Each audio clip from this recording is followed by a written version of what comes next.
Welcome back to another enlightening episode of the POW Factor. I'm your host, Jori Mundy, and today we are going to be delving deep into the dynamic world of design and product discovery with an industry leader, Carminia Panlilio. Now, Carminia is an expert in her field and a trailblazer in terms of product design and implementation, and has created a robust culture in terms of design. So let's welcome Carminia to the show. Carminia, thank you so much for joining us. We are so thrilled, honored, and privileged to have you to share your insights. So, I love to start with talking about the power of women, and that's what the POW Factor is all about. And so, as we celebrate the power of women, I would like for you to draw on a moment or experience where you have felt an undeniable sense of empowerment. So, that moment when you felt like, you know what, I am shining through as the bright light that I am. Thank you for having me, Jori. I'm so excited to be here. And, honestly, when I saw your announcement about this podcast, I said, yes, we all need more of Jori in general, but the topic of exactly this. So if I were to draw from kind of a recent example, I'd say, in my professional life, I am in front of clients and customers and teams all the time, pretty typically doing presentations. But recently there was a workshop that I was leading, and it's not atypical for there not to be too many women in the room for these, right? I work in tech, and so pretty much we're used to kind of being fewer in numbers. But I remember being excited. For this workshop, I was able to bring along a team member from my staff, and another person from another kind of cross-functional team was there with us, another strong female leader. And then I looked in the room, and a few of the executives at the customer organization were strong female leaders. And it just, honestly, there was something about the energy in the room. And as we got down to kind of workshopping what the product should be, what the service should be, I felt like not only did I kind of have this, again, it's typical of work for me to do that, but the creativity that flowed in the room, and just the leaders in the room on the tech side were primarily men, on the business side, women, but the flowing of ideas between the two, the mutual respect, the just kind of ability to work through and actually realize that together the solutions we come up with are better than what each of us could have, right? And it led to being invited actually to speak to that company's innovation team to talk about a lot of kind of the methods that I employ in running these workshops, and how we might help them internally transform. So that was for sure one of those powerful moments, not just for myself, but an opportunity to really see a change, right? I've been working in this industry for over 20 years, and it was so rare to have a moment where you've got equal parts strong women leaders as you do men in the room. The convergence of the best of both worlds at its best.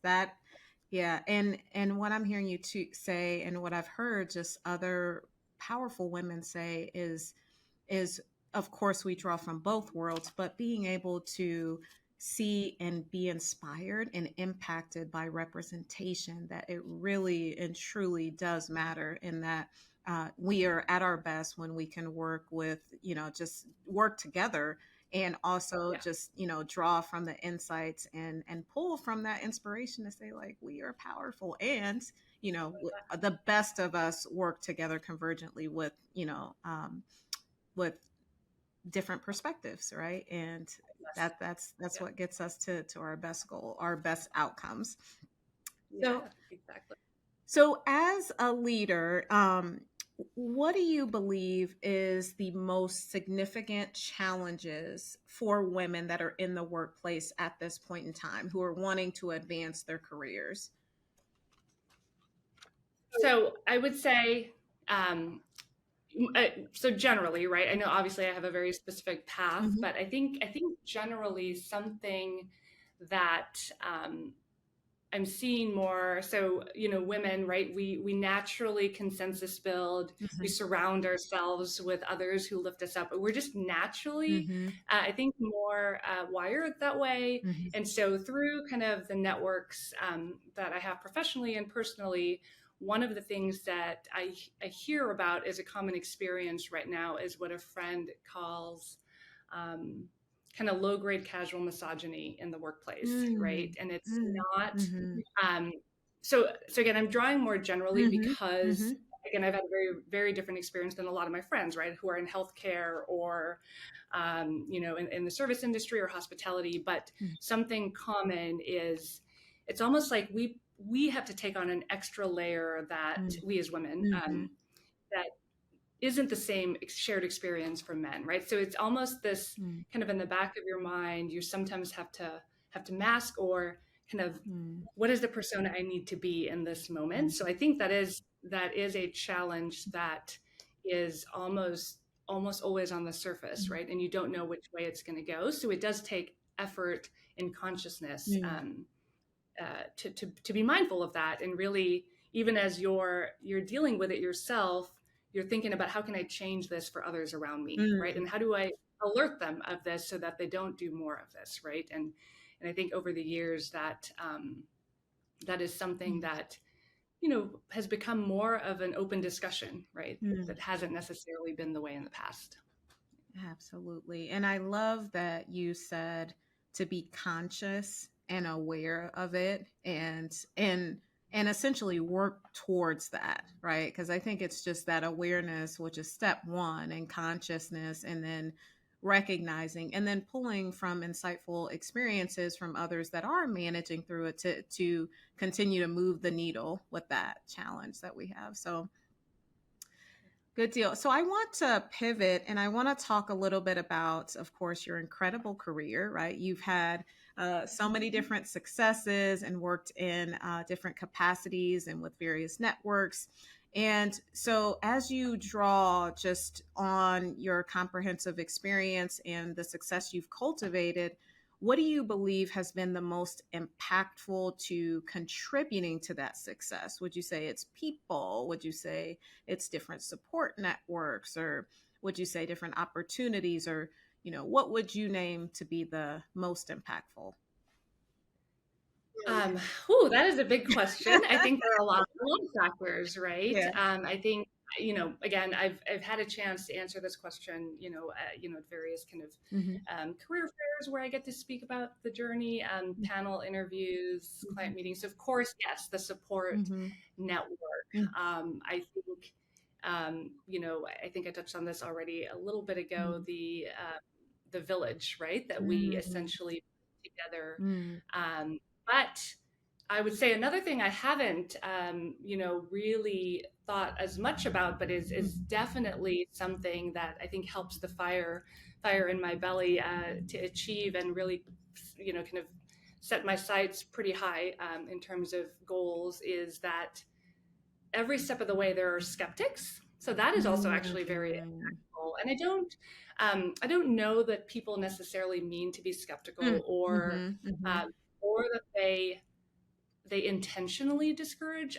So at least for me, I come from a big extended family, Filipino family, and everybody's in the mix, right? Our support network, as much as we all celebrate and elevate each other up, there are also, some relatives who might say, well, are you sure you want to push that hard? Like maybe, do this or that. And so I was raised by a single mom. I have 3 other siblings. So a lot of commentary growing up was, well, that's great that you're thinking about that, but maybe that might be a little hard on your mom. So maybe just go to trade school, or maybe just, it's okay to just get an associate's degree. And I think that was impactful to me because more than anything, I then kind of figured out, okay, this is a challenge, right? I want to hire and I need to find a way to get scholarships to get to college. And it was almost like, my mom was always at top of mind. Like, what can I do that doesn't make it harder on her? And so it made you have to get kind of scrappy and creative, I guess, right? And so I think to me that really is impactful, that I probably haven't given enough credit to. It's the skeptics who are coming from a place of love, maybe it had the opposite effect for me, where it was almost kind of like, I see that challenge and I'm going to raise you and I'm going to do better. So. Thank you for going deep in that. I really appreciate that, because I feel like that's something, right, that's resounding. And as you mentioned, that we all may experience and could be completely out of love, but what can you do to craft your path? And the other thing that you did that went unspoken, but I want to pull out, is that you didn't let that deter you. You continue to build a solution based on what your moral compass was telling you to do, and just finding creative ways to put you on that path. And so I feel like it's so important to pull that out, because there are so many voices and, things that come throughout the course of our journey of, hey, I think you should do this, I think you should go this way, but what is your heart really telling you to do? And what can you foster to keep yourself on the path, so that you're not sabotaging yourself or feeling like you are, just you're compromising, and it's not feeling good internally to do what your heart is truly desiring. So, yeah, thank you. Never shortchanging yourself, right? I think that's something we as women have to remind each other a lot too. Yeah, absolutely. Absolutely. So you talked a little bit about family, so I love to delve into that. Of course, successful career woman, are just managing so many different things, family and personal. How do you go about balancing? What does that look like for you? Yeah, I was going to say, I think the short answer is thoughtfully and methodically, and it doesn't always balance, but we try, right? Our best. I think I would say for me, it's a day-to-day balance and rebalance, right?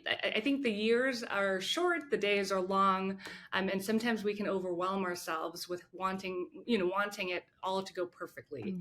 But there are a lot of things that, you kind of just, have to accept are out of your control. So I say that because, of course, there are certain pivots that I've had to take. And in some cases, it's, again, back to prioritizing, right? So there were stages and years of my kids' lives where I felt it was really important to lean in at home, and maybe make a little bit of a change work-wise. So, as I talked a little bit about my career journey, it is varied. There were times where I had to take an individual contributor type role and let go of managing a large team because I felt like I was missing out at home. And there are just some cases where I'm ready to really lean in at work, and you draw on that village, right? And that support system, and you just do what you need to make it happen. And of course, I would be remiss not to give props to my amazing partner and husband. He's, I'd say, my biggest cheerleader, and I for him, right? And we take turns, essentially, right? We say, okay, today this is what's on deck for the kids. This is what you've got going on at work, and and it really is a compromise and a back and forth. But you touched on it earlier already, right? Like, not losing sight of where you're trying to go holistically, right? Work, home, and self, really, right? And I was gonna say that again, is just knowing when it makes sense for you to follow a certain path. So I love that you talked about, at a point in time in your career, hey, I probably want to spend this time with my children. So what does this look like for my career? And when it's time, then I can draw from that village or that support network to build on and continue the career, or following your career aspirations that you had in mind to continue that. So that's Yeah, I was gonna say, and actually I forgot to mention one thing. I have been very lucky, really, and have had leaders who, or mentors who just no nonsense, right? And one of them, actually a very strong female executive, said to me once, you have to just look holistically, right? And this was pretty early in my career. And she said, nobody ever has, as they're, on their, taking their last breath, nobody ever says, I wish I worked more, right? Or, and essentially think about what you would want on your headstone, right? What is a legacy you want to leave? It's not, you could have done this differently or this differently. So I think of it as, again, as I strive to balance the legacy I want to live as a whole person and not just career Carminia or, person.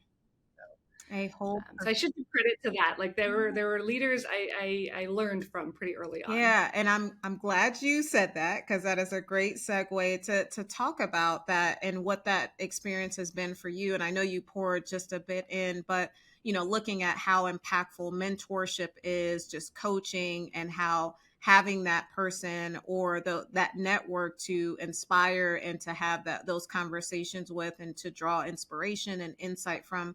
So in that experience for you with you mentioning like having those individuals that have helped to foster that, has there been a significant piece of advice or, a moment in your career where you felt like your mentor was there that truly put you on the next, the next level of your career based on what they had shared with you?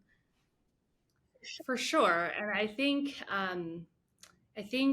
what there were three pieces of advice, and I know that there are different ways to say this.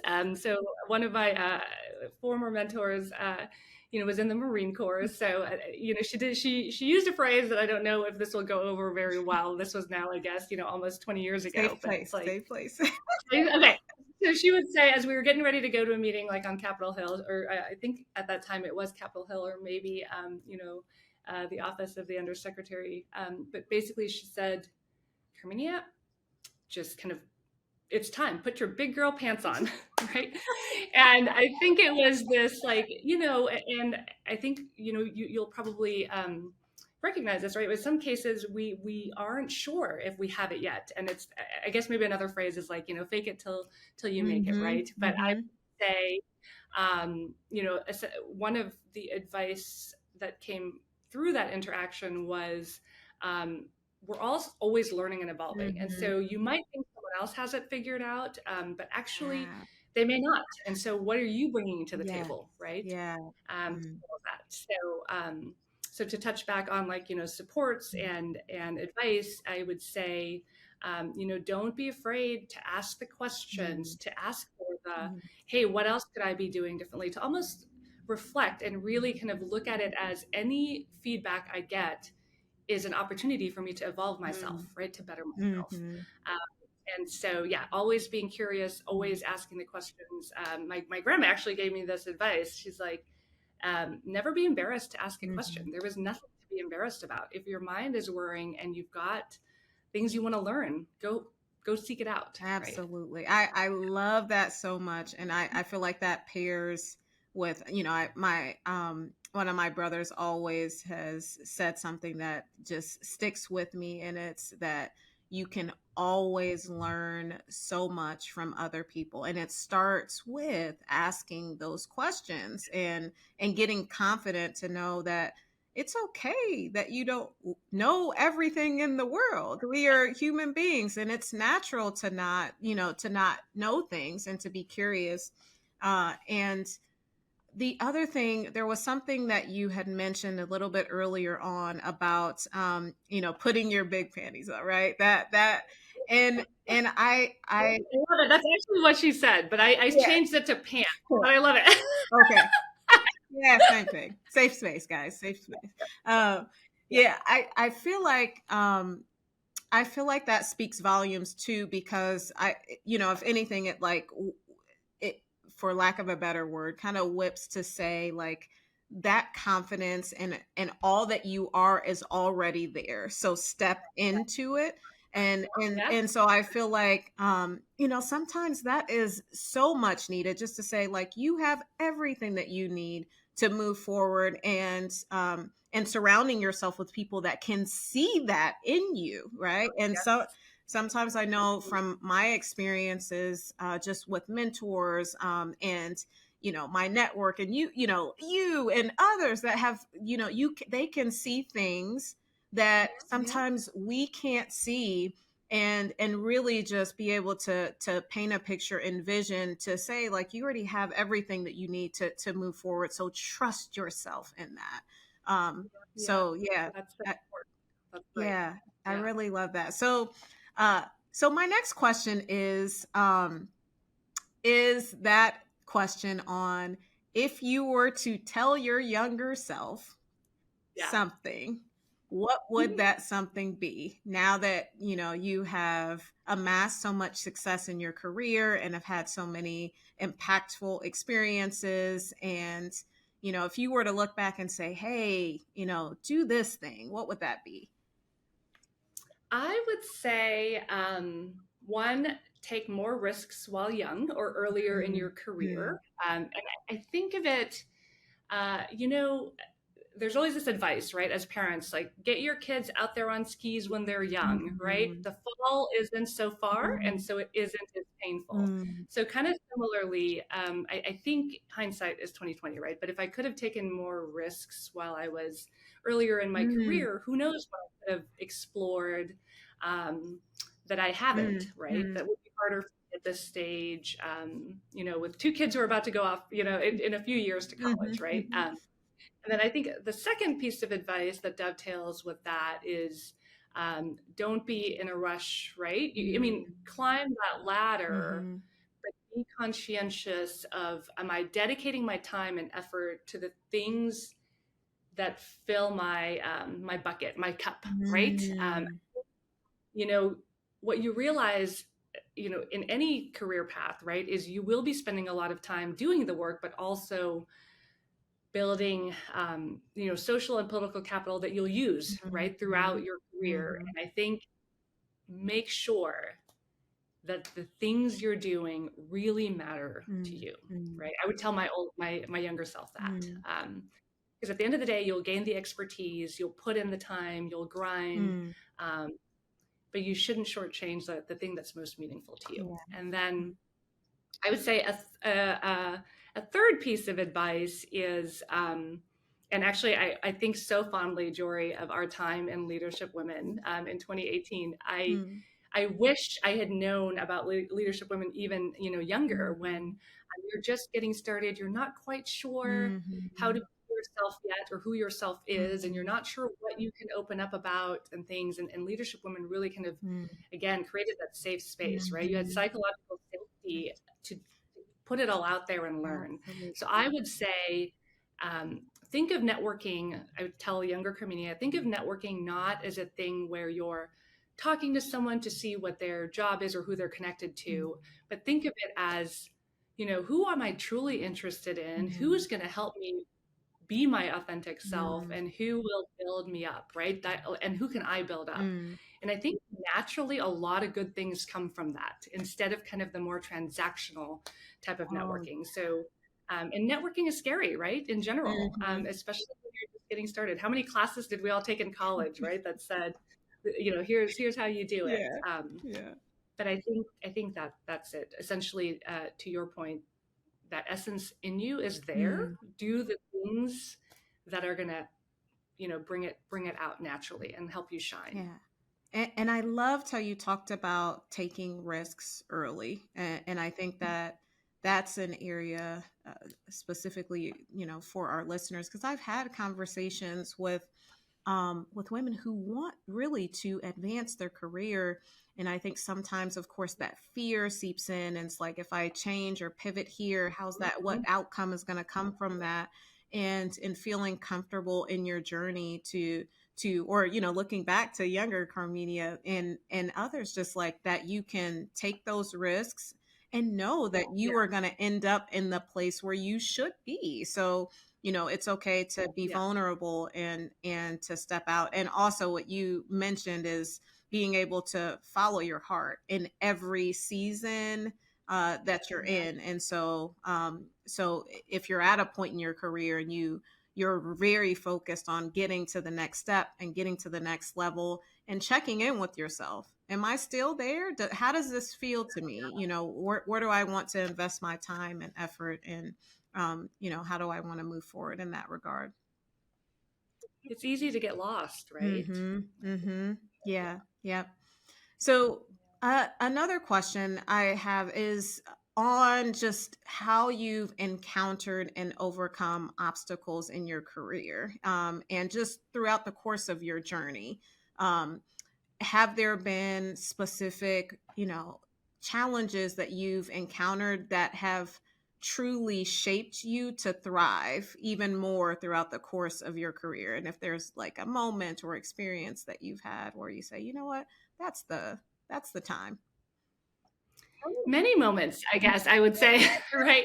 I think it touches a little bit on discussion points around also imposter syndrome, right? A Yeah. lot of times it's what how we talk to. I read an article yesterday that said, like, what if we could have our best friends parrot back to us how we think of ourselves, right? And actually, Mm. your best friends, right? Or they know you sometimes better than you know Yeah, yeah, yourself. yeah, yeah. Um, and so when you talk about, you know, any particular moment, I think for me, um, there are, right, things that didn't sit right with you or didn't feel great, right? Mm-hmm. Getting passed up for a promotion, getting, um, actually seeing colleagues who were less qualified, right? Mm-hmm. But, have played the politics game well. So there's a lot of those.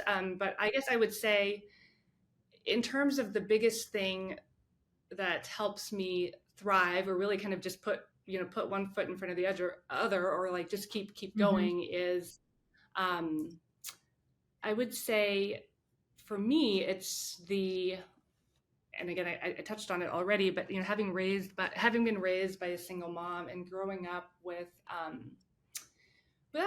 much really, and almost like if you think of your career starting block, like in a race, right, in a running race, and you're on starting blocks. Mm-hmm. um, it, it's For me, I felt like I was actually paces behind everybody else. Mm-hmm. um, and it's just natural circumstance. So in addition to kind of again being raised by a single Mm-hmm. mom, we moved here when I was 12 from the Philippines, and it was brand new everything all at once. And so I think for me, actually, the thing that shaped even Carminia today and how I navigate career really stems from a lot of lessons and adversity that I felt then, right? I know I touched a little bit on imposter syndrome, but I mean, um, there was overt, and again, this was the 90s, early 90s, right? So overt racism in the classroom, Mm-hmm. right? What makes you think, you should be here? Getting put in English as a second language class uh, because of an assumption, and actually Mm-hmm. very quickly, 3 weeks into that, getting moved to the honors English class, right? So it's almost like the things that have shaped how I kind of bring my whole self and how I think of others, how I lead a team, how I embrace diversity.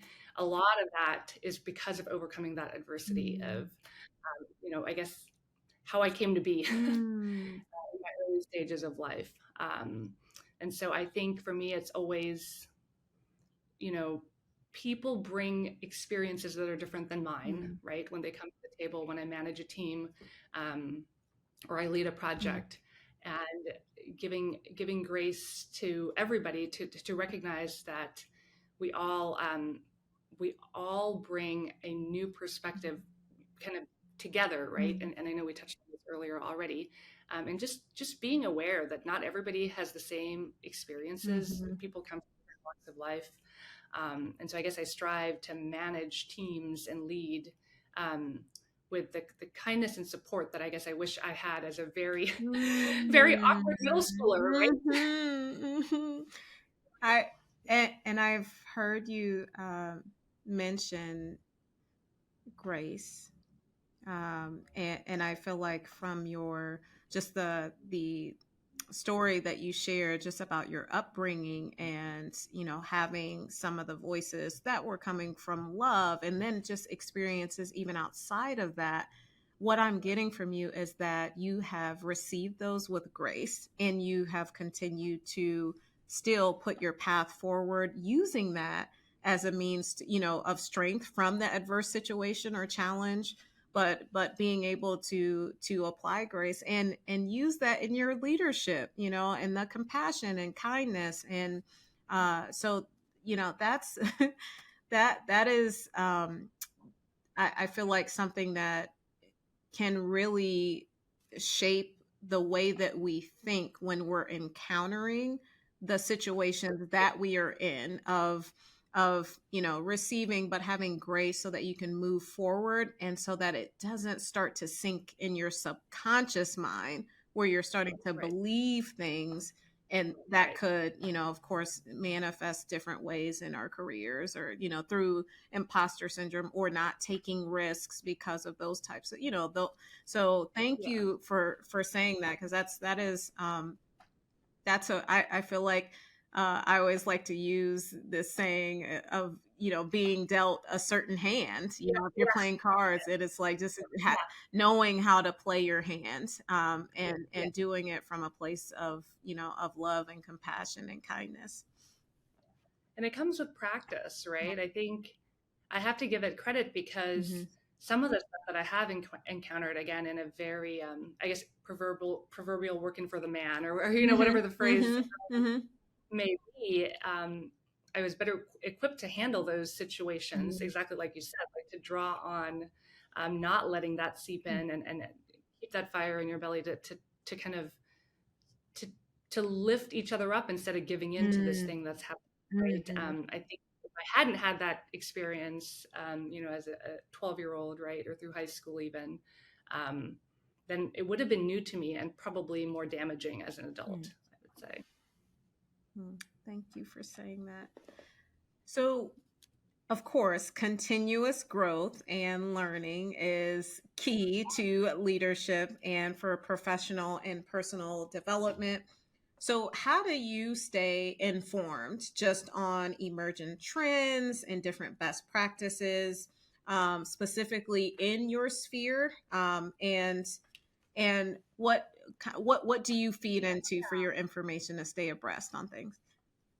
So I think one thing I would say is make it your mission to never be stagnant, right? Mm-hmm. Stay sharp, and very specifically not be insular. And there are Mm-hmm. moments in my life where I feel like I should have picked my head up and looked at a bigger network outside of the people who are in my field, or in my, in the company that I work Mm-hmm. for. I think, I'd say a phrase we use a lot in my line of work is, kind of is design thinking, right? And design thinking concept is you stay in the problem space, but also you iterate, right, in coming up with solutions. So I think I personally apply that to my life and professional, and personal growth, right? It's okay, so today, what am I experiencing? Always being aware. What am I experiencing that I feel like I need to grow in, right? It might be different today than it is a year from now. And so staying curious, looking at, people you aspire to be like, but also the people that kind of maybe hands down, not going to do that, Mm-hmm. right? But it's always a good reminder to say, okay, here's the path where I'm going to seek out education, Mm-hmm. training, conferences. You essentially need to commit to yourself to adapt and stay ahead of the curve, Mm-hmm. um, which you then kind of balance with, in some cases there are very direct learnings or Mm-hmm. paths, right, to grow professionally. And in some cases you might take a course, or something that's just purely of interest to you. One example is like pretty early on. It's like, I write a lot of these kind of briefs that are pretty methodical, or formula based. I'd love to take this kind of creative writing course. So I did, right? And actually, I didn't even think about it at the time, but going through that kind of exercise of writing creatively brought a differentiating factor in how I presented briefs, right, to clients, or executive leaders. Mm-hmm. So I think it's always, staying curious, never be stagnant, being open to, learning experiences that don't necessarily feel super direct to what you're currently doing, Mm-hmm. but you never know when that'll kind of pop up. Yeah, I love that. Staying open and being open to the opportunities that may seem like they're out of alignment, but may be planted for you to continue to, evolve. for your journey. So looking at the next generation of women leaders, if you could say something to them and give them a piece of advice, just one piece to say, do this thing as you are continuing to get yourself to, or working to get to the next level, what would it be? I would say that it is inherent in women, right? Especially like you said, with the power within us, to want to do it all, to want to do more. What I think we're also kind of efficiency machines, right? It's like, what else can I squeeze in today? What can I not put off tomorrow? What I can do today, right? Efficiency And so, machine. I'm gonna start saying that. Yes. right, when you're balancing home, you're managing kids Yeah. getting to their things while you need to do your thing. So I guess I would say we all have that covered. But one thing that we quickly forget is never lose sight of you, how you take care of yourself, right? What is meaningful to you? What are all the things you need to balance so that you're still your whole true self, and not just working mom or this career professional. And I would say it's that oxygen mask analogy. It's so cliche, right, Jori? But ultimately, remember to put your oxygen mask on, take care of yourself so that actually you can take care of more people and more things. And honestly, I think another one that is a little cliche that we use at work a lot is this, like, 1 + 1 = 3. Actually, for women, because of how just powerful we are, I would say it's a 2 × 2 = 10, right? I mean, we are just naturally force multipliers. And I wish people would just realize that, right? Absolutely. Yeah. And that's once again, I feel like just understanding how important it is to start from you, to pour into yourself. And, of course, there are so many different pressures and, society expectations. But I have found, even in my own journey, that carving out, a morning routine where I start off and the first thing I do is, say a prayer and think about what will be my direction for today, and what can I reaffirm for myself, and what can I do to pour back, whether that's an exercise or something, and not feeling guilty about it, feeling like you owe that to yourself, because that workout or that prayer or what you mentioned, those things are going to contribute to how you interact with your coworkers, with your team, with your children. And so that it's so important to prioritize self. Like you said, I love I mean, I know it is, but I love the mask example, because it, it makes sense. How can you really help or build another or contribute, without really making sure that you're pouring from a full cup, as we like to say. So yeah. And so my last question is just on reflecting on your career, and what kind of impact you want to leave behind as a leader and an advocate for, just innovation and excellence in design. What would that be for you? Well, I would say, that's a tough question. Obviously, products and services that customers love is from that lens of work. But I would say, I don't know, Jori, if you've done kind of like the different assessments, right? And what fills my cup the most, actually, and I've taken the same assessment multiple times, is actually the building of people and teams, the building up of people. So if you were to ask me about, again, kind of that legacy as a design leader, or even kind of, product or service leader, or anybody, I guess, that has had very similar or related career paths, is, to me, it's never losing the ability to creatively problem solve. I think the legacy, or if I were to do a headline of like Time Magazine, I guess, or so, we've done those exercises in a few of the workshops I've run. What I would say is, again, that, well, the headline would be, right, always solve problems creatively. And I know that sounds simple, but actually when you start to think of constraints, right, that come into you personally and professionally, or in the project you're trying to solve, actually constraints aren't a negative thing. They kind of hone and give you direction. And so one of the things I strive for in building my team members, or rounding out my team and building kind of the expertise we bring to the table, is always ensuring that and creativity is one of those interesting things. People might say, I'm not a creative person, or this or that. And actually, we all have it in us, right? Similar to a lot of other skill sets. It's how have I, as a leader, created an environment that allows them to be creative, right? And I think if you think of, again, innovation or some of the most successful entrepreneurs, they approach things differently, creatively. And so the thing that makes their business or company or product succeed is there's this tipping point of all of a sudden the thing you're giving to someone is something that they can't imagine having ever lived without, right?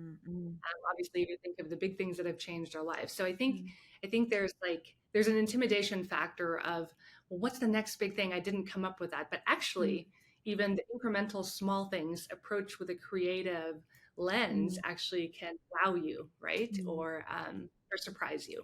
So for me, I think if I could have one thing, it's have I created the environments to allow my teammates and customers and clients to have the most creative solutions coming their way. And I love what you mentioned about just creativity for those that may feel like they're not creative. And I'll say that because, being fully transparent, at one point years ago, I used that. I said, oh, well, I'm not as creative, because sometimes in our minds, we can have this definition of what creativity is. But it's really just thinking differently, and what's, like you mentioned, putting people and things in the flow to be able to do that, so that you can come up with, dynamic solutions on whatever it is that you're trying to tackle.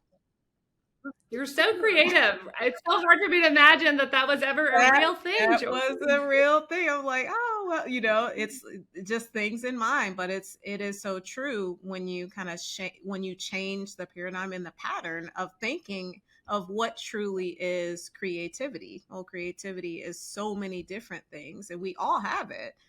It's just a matter on how we think about it. So. And how you unlock it, right? And I think you've done that, in spades with a lot of the awesome ventures you've been leading. Well, Carminia, thank you so much for coming on to the show. I have been just truly honored and privileged to hear all of your incredible insight. I know, of course, I got so much value and information that I didn't know, from background. So I'm so gracious. Thank you for joining us for the POW Factor today. Thank you so much for having me, Jori. I seriously, I'm so honored to be, in the cadre of people that get to share experiences and learn from each other. And I will be, obviously, as I said, learning and growing from you and those that you have invited onto the show. So I'm so excited. Awesome. Thank you. That was such an empowering conversation with Carminia. She gave us so much insight into the world of design and just her leadership and the impact that she's created in her various networks and her different spheres. Until next time, remember to embrace your POW factor and keep dominating as the powerhouse woman that you are. I'm Jori Mundy. Remember to stay inspired, stay empowered, and keep leading with purpose.